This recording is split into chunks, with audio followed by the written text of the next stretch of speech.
विकृति, विसङ्गति र भ्रष्टाचार विरुद्ध देश र दुनियाँ बिउझाउने हाम्रो भिन्न प्रयास मिसन न्युजमा स्वागत छ। म शङ्कर मुक्तान। दर्शकवृन्द, हामी समाजमा भएका विकृति विसङ्गतिको निवारणका लागि र जनहितका पक्षमा निरन्तर वकालत गरिरहेका छौँ। समाजका हरेक विषयको उठान, विश्लेषण र चिरफार गर्दै तपाईँको अघि खबरको अपरेसन गर्दछौँ। हरेक विषयको गहिरो अध्ययन अनुसन्धान गर्दै सत्य तथ्य खबरको चिरफार गर्दछौँ तपाईँ दर्शकका अगाडि। सामाजिक उत्तरदायित्वसहित सत्य खबर तपाईँ समक्ष पुर्याउने प्रयासमा तैनात छौँ र सम्बन्धित निकायको ध्यानाकर्षणका लागि खबरदारी गरिरहेका छौँ।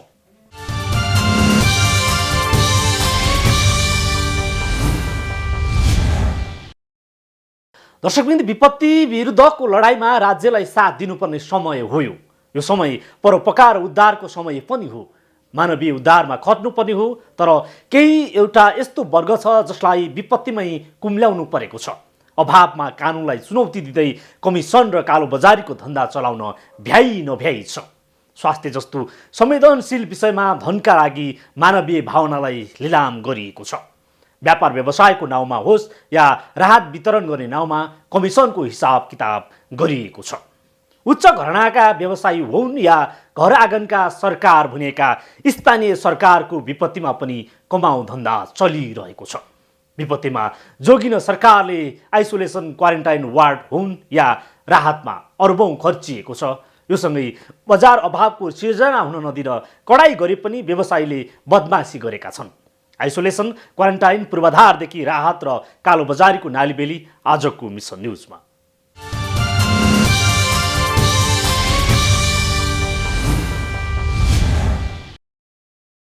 कोरोना भाइरसको संक्रमण बढेसँगै सरकारले देशभर क्वारेन्टाइन र आइसोलेसन वार्ड बनाएको छ।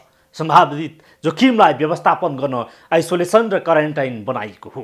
क्वारेन्टाइन बन्नुको उद्देश्य नै संक्रमणको आशंका लागेका जोसुकै व्यक्तिलाई राख्न र स्वास्थ्य परीक्षणको लागि राखिन्छ।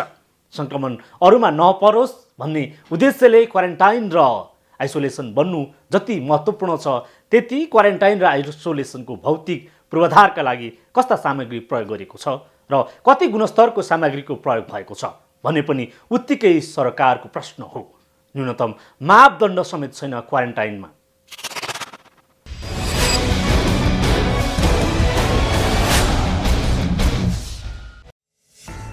देशभर झण्डै 40,000 क्वारेन्टाइन बेड र 3,000 बढी आइसोलेसन वार्ड बनेका छन्। निर्माण गरिएका अधिकांश क्वारेन्टाइन र आइसोलेसनका पूर्वाधारमा गुणस्तरहीन सामग्री प्रयोग गरिएको छ। यसको प्रतिनिधिमूलक पात्र महाकाली अस्पतालमा बनाउन थालेको आइसोलेसन वार्ड पनि एक हो। महाकालीमा निर्माण गरिएको आइसोलेसन वार्डमा गुणस्तरहीन इँटा प्रयोग गरेको भेटिएको छ र यस्तो देखिएको छ भने हामी तुरन्तै उहाँलाई चाहिँ सम्झाउँछौँ। पहिलो प्रथम भनेको चाहिँ सम्झाउने कुरा हो, केही बिग्रेको छैन, यो निकालेर फेरि अर्को हाल्नुहुन्छ र यसको लागि चाहिँ एकजना ओभरसियर पनि अब खटाउन पर्ने हुन्छ। हामी इन्जिनियरलाई भनेर एकजना मान्छे चाहिँ खटाउन लगाउँछौँ। यो ठेकदारको पनि अब यो के भन्ने मिलोमतो कसको छ यसमा चाहिँ अहिले त सुरुवातै भएको छ। मिलोमतै भन्नु पनि मिलेन यसमा त। अहिले हेर्दाखेरि यो किसिमको यो एक नम्बरको छ, अर्को चाहिँ अब्बल छ। मैले हिजो नै भने उहाँलाई इँटा फाल्ने बेला म त एकदम निगरानीमा छु, यहाँ हेरिरहेको छु। त्यसपछि मैले उहाँलाई भने यो चाहिँ इँटा यस्तो खालको किन आएछ, के हो त, यसमा इस्टिमेटमै त्यही हो कि भन्ने हो कि अथवा तपाईँ यो गर्दै हुनुहुन्छ, यो इँटा तुरन्त चाहिँ तपाईँहरू फिर्ता गर्नुहोस्, होइन भने फेरि अर्को ढङ्गले मैले अगाडि बढ्नुपर्छ भन्ने कुरा गरेँ। हुन्छ भन्ने कुरा गर्नुभयो। अब यो फालिएको चाहिँ तब हजुरले पनि हेर्दा हुन्छ। यो प्रकारले यदि गरिन्छ भने यो पनि रोकिन्छ। 1 महिना बरु चाहिँ 2 महिना लाग्ला, अर्को टेन्डर हाल्ने अवस्था पनि आउला। यदि सही हिसाबमा उहाँहरू आउनु भने यो सचेत गर्न चाहन्छौँ हामीहरू। विश्व स्वास्थ्य संगठनको मापदण्ड अनुसार आवश्यकै भौतिक पूर्वाधारसँगै बेडहरूको निर्माण गरिनुपर्ने हो। तर अधिकांश क्वारेन्टाइन र आइसोलेसन बेड निर्माणमा अनियमितता भएको भेटिएको छ। स्थानीय प्रशासन र स्थानीय तहको अगुवाईमा निर्माण हुने भौतिक पूर्वाधारको अनुगमन हुनुपर्ने हो। वार्ड भवनका लागि प्रदेश र सङ्घीय सरकारले बजेटको समेत व्यवस्था गरे पनि निर्माण कार्यमा बदमासी भएको भेटिएको छ। क्वारेन्टाइन र आइसोलेसन वार्डमा बस्नेहरूका लागि न्यूनतम खानपिन र सरसफाइको समेत समस्या छ।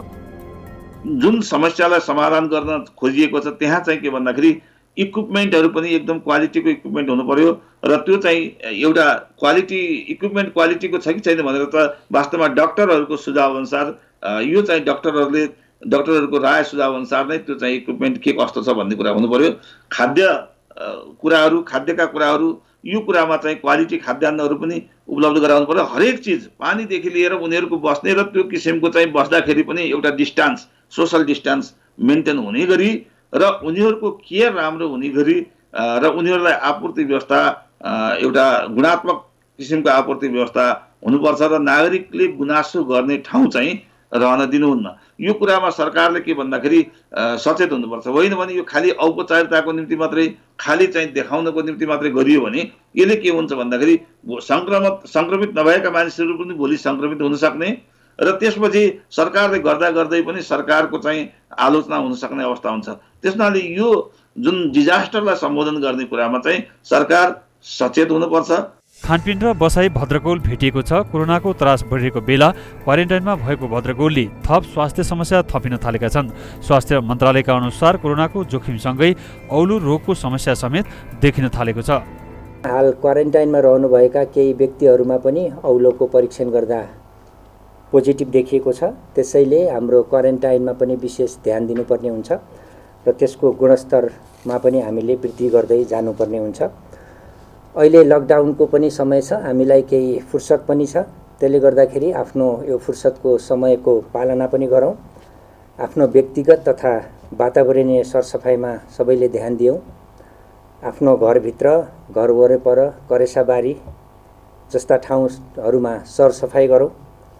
घर नजिकै पानी जम्ने ठाउँहरू भए त्यो ठाउँहरू पुरौँ। विशेष गरी गर्भवती महिला र बच्चाहरूलाई लामखुट्टेको टोकाइबाट जोगाउँ, झुलको प्रयोग गरौँ। सरकारले निर्माण गरेका क्वारेन्टाइन र आइसोलेसनमा सरसफाइ र खानपिनको भद्रगोल मात्र होइन, अन्य स्वास्थ्य समस्या समेत देखिनु स्वास्थ्य क्षेत्रमा थप चुनौती थपिनु हो।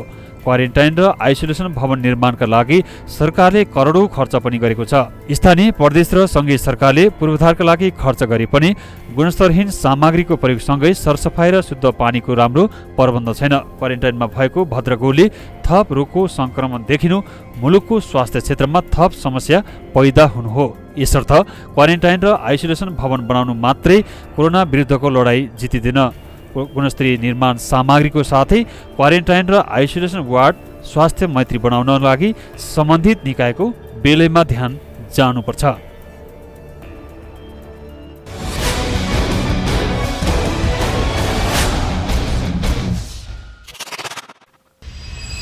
कोरोना संक्रमण रोक्नका लागि क्वारेन्टाइन र आइसोलेसन वार्ड बनाइएको छ। अर्बौं लगानी पनि गरेको छ सरकारले। तर लगानी गरेर मात्रै राज्यको दायित्व पुरा हुन सक्दैन। निर्माण भएका ती संरचनाको गुणस्तरीयतासँगै सरसफाइको विषय ध्यान दिन नसके अन्य समस्या थपिने निश्चित छ।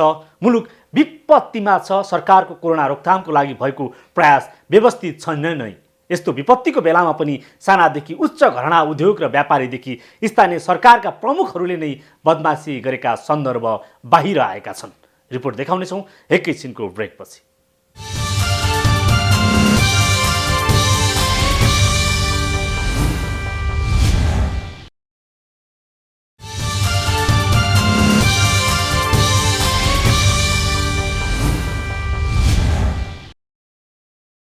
ब्रेकपछि पुनः स्वागत छ। दर्शकवृन्द, विश्व जगत मानव बचाउको अभियानमा छ। मानवताको रक्षाका लागि पुण्य काम गरिरहेका पनि छन्। तर नेपाली एउटा त्यस्तो वर्ग र समूह त्यसले सधैँ विपत्तिमा अकुत धन कमाउने धन्दा चलाउँदै आएको छ। आम नागरिक रोग र भोकसँग लडिरहेको बेला कसैलाई कालोबजारी गरेर कमाउन हतारो छ। कसैलाई उद्योगी र व्यापारीको सेटिङमा कुहिएको खाद्यान्न राहतको नाउँमा बाडेर भोको पेटमाथि बेइमानीको बुढ बजारिएको छ। उच्च घरानादेखि स्थानीय तहका प्रमुखहरू नै यस्ता धन्दामा लतपतिएका प्रकरण बाहिर आएका छन्।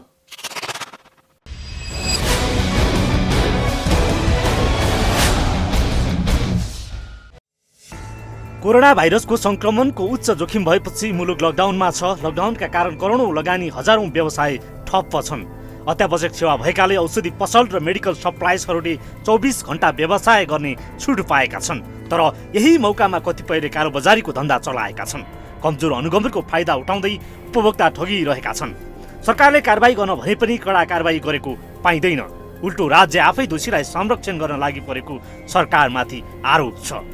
भ्रष्टाचार गर्ने, करोडौँको घोटाला गर्ने, देशका प्रधानमन्त्रीजी त्यो घोटाला भयो भन्दाखेरि चाहिँ स्वास्थ्य मन्त्रीको प्रतिरक्षा गर्ने, अनि आफ्नो पार्टीकै सचिवालय बैठकमा चाहिँ होइन यो स्वास्थ्य सामग्री कसलाई दिन ल्याएको छ, ओम्नी सोम्नी को मलाई थाहा पनि थिएन भनेर भन्ने यो गैर जिम्मेवारीपनाले गर्दाखेरि नेपाली जनताको अभिभावक को हो नेपाली जनताले कसको कुरालाई पत्यार गर्ने र भ्रष्टाचारका अनेकन श्रृङ्खला त छन् तर अहिले जीवन र मृत्युसँग जुधिराखेको बेलामा पनि तपाईँले सम्पत्तिकै लागि काम गरिराख्नुहुन्छ भने योभन्दा ठुलो महाअपराध अर्को हुनै सक्दैन। अत्यावश्यक सेवा मेडिकल सामग्री खरिद बिक्रीमा बदमासी भएको भेटिएका छन्। उनीहरू वाणिज्य आपूर्ति तथा उपभोक्ता संरक्षण विभागको कारबाहीको सूचीमा लामै छ। सूची हेर्दा बदमासी गरेमा औषधि पसलेदेखि ठुला मेडिकल सप्लायरसम्म भेटिएका छन्। ठुला सप्लायर्समा शङ्कर ग्रुपका मालिक सुलभ अग्रवाल विरुद्ध 4वटा मुद्दा सरकारी वकिलको कार्यालयमा प्रहरीले दर्ता गरेको थियो। अग्रवाल कालोबजारीको आरोपमा 25 चैतमा पक्राउ परेका थिए। किर्गिस्तानको अवैधानिक वाणिज्य दूत समेत रहेका उनले ज्वरो नाप्ने थर्मल गनमा कालोबजारी गरेको भन्दै उनी विरुद्ध प्रहरीले मुद्दा चलाएको थियो। अग्रवालले कालोबजारी मुद्दाबाट सफाई पाएका थिए। कालोबजारीको मुद्दाबाट सफाई पाएका अग्रवाललाई सम्पत्ति शुद्धिकरण विभागले नियन्त्रणमा लिएको थियो। तर उद्योगी अग्रवाल तारिखमा छुटेका छन्। यी अग्रवाल त प्रतिनिधिमूलक पात्र हुन्। यस्ता दर्जनौं व्यवसायीहरू समातिएका छन्। दर्जनौं यस्ता व्यक्तिहरू समातिए पनि समाज र दण्डको व्यवस्था हुँदा दोषीहरू दण्ड शुल्क बुझाएर उन्मुक्ति पाउने गरेका छन्। यस्ता उन्मुक्ति पाउनेहरू धेरै छन्। वाणिज्य विभागले अनुगमनलाई बढाएको छ। अनुगमनमा दर्जनौं यस्ता बदमासी गर्नेहरू प्रहरी नियन्त्रणमा आएका छन्। विभागले 12 चैत्रदेखि 14 वैशाखसम्म बढी मूल्यमा स्वास्थ्य सामग्री बिक्री गर्ने 11वटा फर्म तथा सप्लायर्सलाई कारबाही गरिसकेको छ। विभागको कारबाही सूचीमा त्रिपुरेश्वरका सप्लायर्स बढी रहेका छन्। उनीहरूले सिरिन्ज, ज्वरो नाप्ने thermal gun, mask, PP set लगायतका स्वास्थ्य सामग्री बिक्रीमा बदमासी गरेको विभागले जनाएको छ।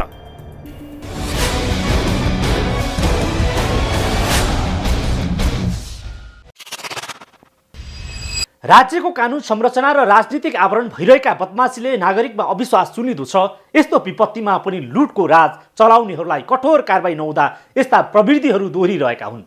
यस्ता प्रवृत्तिकै कारण नागरिकले सकसपूर्ण दैनिकी चलाउनु परेको छ। मनी र मसलको बलमा चलेको राजनीतिले राहतमा बदमासी गरेको छ। सीमित व्यापारीको सेटिङमा स्थानीय तहका प्रमुखहरूको बदमासीले गर्दा राहत होइन, नागरिकलाई आहत मिलेको छ। यस्तो उदाहरण देशभर छ। यस्ता बदमासीको रिपोर्ट देखाउनेछौँ एकैछिनको ब्रेकपछि।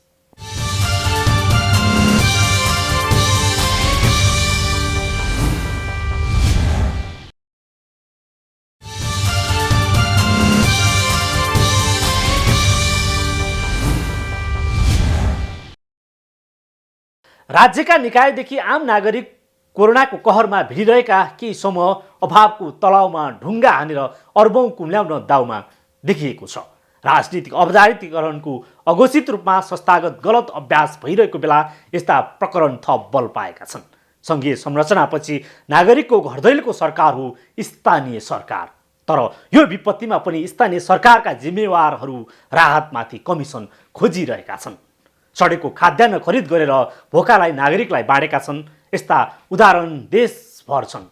पछिल्लो चरणमा वीरगञ्ज महानगरले यस्तै बदमासी गरेर नयाँ रेकर्ड दर्ज गरेको छ।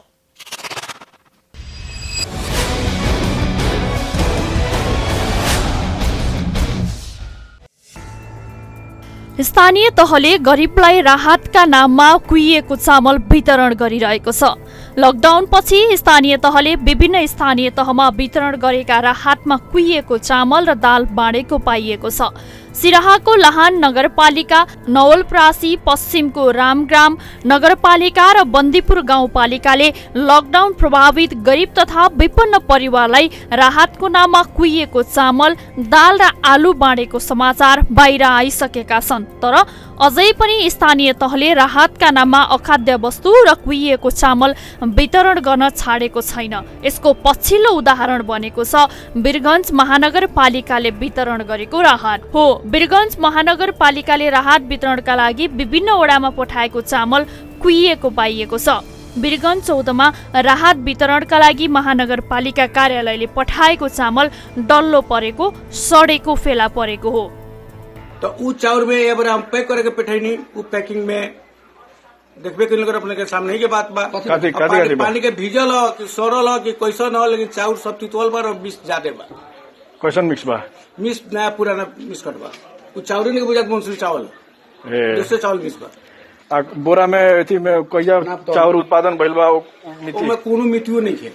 राहत वितरणका लागि पठाएको चामल सडेको फेला परेपछि सामाजिक सञ्जाल लगायत आम नागरिकले महानगरपालिका मेयर विजय सराबोगीमाथि कडाभन्दा कडा कारबाहीको माग गरेका छन्। आम नागरिकले कारबाहीको माग गरिरहँदा यता मेयर विजय कुमार सराबोगीको घरमा प्रहरीले छापा मारेको छ।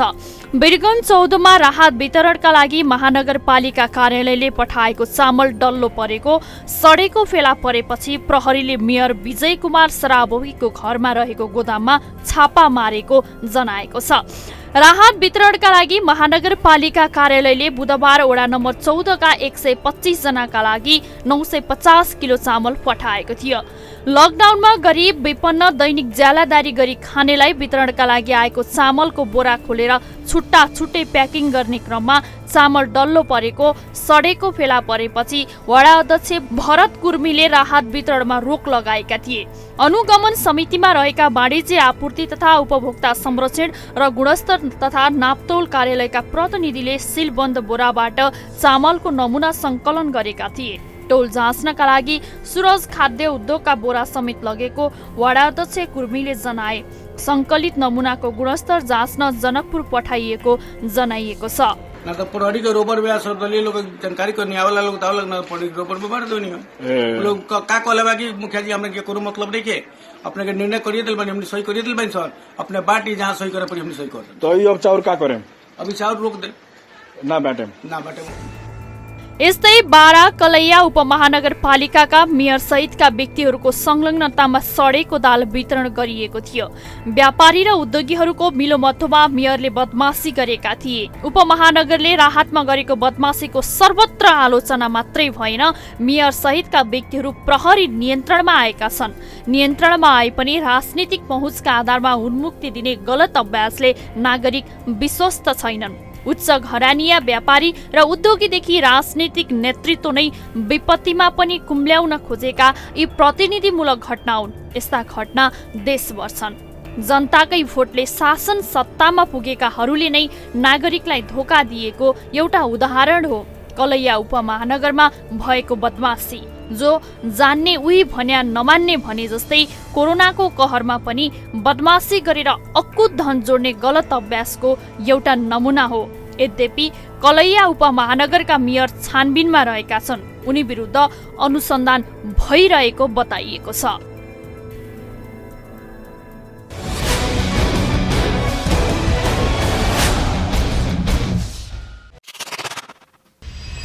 राहतको नाउँमा कमिसनको सेटिङ त छँदैछ, यसैमा पनि राहतको नाउँका खाद्यान्न कुहिएको हस्तान्तरण गरेर अमानवीयता प्रदर्शन गरिएको छ। विश्व दुनियाँ विपत्तिमा छ, तर स्थानीय तहहरू भोकको छटपटीमाथि मजा गरिरहेका छन्। रोगको भन्दा भोकको सन्तापमा पनि राहतमा कमिसन खोजिनु कतिसम्मको निर्ममता हो। घर दैलोको सरकार भनेकाहरूले तिनै मतदातामाथि यति धेरै बदमासी गरेर भोकमाथि बेइमानीको बुड बजारेका छन्। दोषीलाई कडा कारबाही गर्नुको साटो राजनीतिक संरक्षणमा अपराधलाई ओत लगाउने गलत नजिर छन्, जसले गर्दा आम नागरिकमा राज्यप्रति विश्वास बलियो हुन नसकेकोले सरकारले यस्ता विषयमा नागरिकप्रति जवाफदेही बन्न र विश्वासलाई स्थापित गर्न संलग्नहरूलाई कडा कारबाही गर्न खुट्टा कमाउनु हुँदैन। होस् त, आजलाई मिसन न्युज यति नै। समाजको बृहत्तर विकासका लागि जनहित र राष्ट्रहितका पक्षमा हामी निरन्तर आवाज उठाइरहन्छौँ। विकृति, विसङ्गति र भ्रष्टाचार विरुद्ध देश र दुनियाँ बिउझाउने मिसन न्युज जारी छ। सत्य, तथ्य र निष्पक्ष समाचारका लागि हेर्दै गर्नुहोला माउन्टेन टेलिभिजन। नमस्कार।